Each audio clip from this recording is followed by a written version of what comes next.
Hey everyone, in this video I will be changing a screen protector in my wife's iPhone. If you would like to see how it's done, just keep watching. You may learn something, or at least you will get more confident doing it yourself. First, make sure you get a good quality screen protector.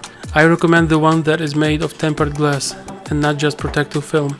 This is because while protective film protects your screen from scratches, it may not protect it from impact when your phone is falling on the ground or something in your pocket is pressing on the screen.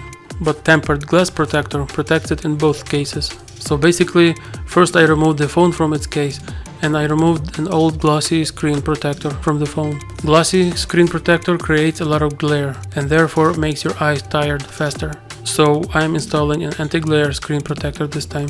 I personally like this brand, so I will put a link to it in the description below. By the way, I was not paid or rewarded to promote this brand. I actually do like it.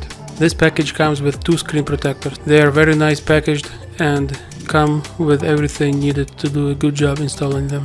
Make sure to read the short and clear instructions and then use common sense and you should be fine. I wipe the screen with alcohol-soaked fabric to wash the screen, then I wipe off the alcohol. Then I use the dust remover sticker to completely remove the dust. Then I peel off the film from the screen protector to reveal the adhesive side of the glass. Right before applying the glass to the screen, I double check for any dust and lint on the screen and remove it with dust removing sticker.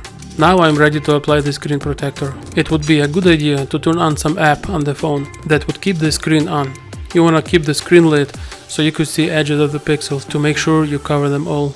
Note that I touch only one side of the glass to the screen and wait until the adhesive pulls in the glass and pushes out the air while I hold the other side up and let the air out.